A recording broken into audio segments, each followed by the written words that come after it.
Dahil sa sobrang mahal na nga ng bilihin mga idol, kaya naman nag-isip nga ako na gumawa nga ng asin gamit nga itong tubig alat. Yes po mga idol, tama po ang narinig ninyo. Nakagawa ako ng asin na ginawa ko nga agad pampalasa dito sa ginataang kamuting kahoy at kamote. Halos lahat kasi mga idol ng mga bilihin ngayon ay napakamahal. Kaya naman nakapag-isip nga ako kung paano makakapagtipid. Hindi naman kasi problema kung mawawalan tayo ng supply ng asin, kasi napapaligiran naman ng tubig alat itong ating bansa, maging itong aming probinsya sa summer. Makapagsalok ka lang ng isang timbang tubig alat ay siguradong magkakaroon ka na ng asin na hindi mo na kailangan pang bumili sa tindahan, na siguradong makakapagtipid ka talaga. Saktong magtatanghaling tapat na nga nang marating ko nga itong dagat. Di nga lang malaki yung lalagyan natin ng tubig alat, kasi sabi ko ay magtatry lang naman tayo gumawa ng asin. Habang papalapit na nga pala tayo mga idol sa bandang dulo, ay may nakita akong mga mangingisda. Ang ginagawa nga pala nila mga idol ay nanguhuli ng hipon na ginagawang alamang. Kakapagtaka nga dahil sa sobrang lapit lang naman nila sa aming barangay. Akala ko kasi dati na nasa malayo ito hinuhuli. Pero bago nga pala tayo makapagsalok ng tubig alat na gagamitin natin sa paggawa ng asin, ay ipinakita sa akin ni Kuya ang kanyang mga nahuling alamang. Grabe, sobrang napakasariwa pa nga nito at napakamura. 50 pesos lang daw yung kilo nito, kaya nauubos agad.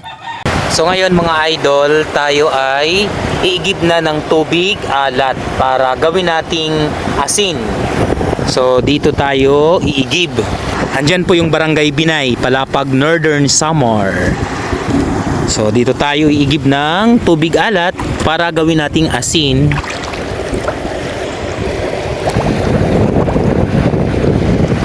Ayan. Punong-puno na mga idol, kaya naman makakagawa na tayo ng asin gamit nga itong tubig alat.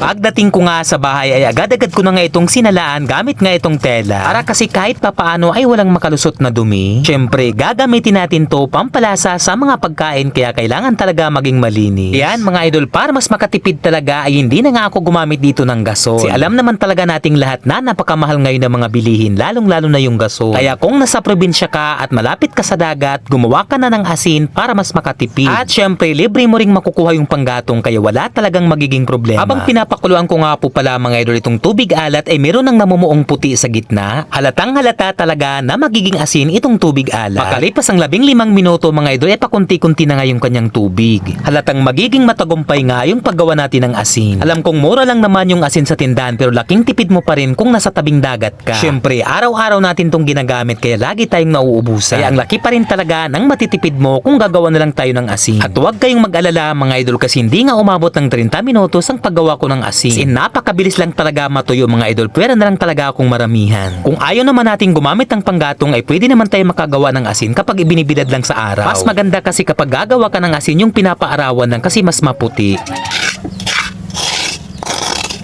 O diba mga idol, hindi talaga ako makapaniwala na napakadali lang naman pala gumawa ng asin. Papakuluan mo lang naman o ibibilad sa araw hanggang sa ito ay matuyo. Bale yung 1 litrong tubig alat nga po pala na ginawa mong asin ay kunti lang pala yung magagawa. Pero kung dadamihan mo siguro ay mas madami rin yung magagawa. Para masatisfied nga ako mga idol, ay pinatikim ko nga ito sa bayaw. Bale dalawang klaseng asin mga idol yung ipapatikim natin. Bale yung isa yung nabibili natin sa tindahan, yung isa naman yung nagawa natin na galing sa tubig alat.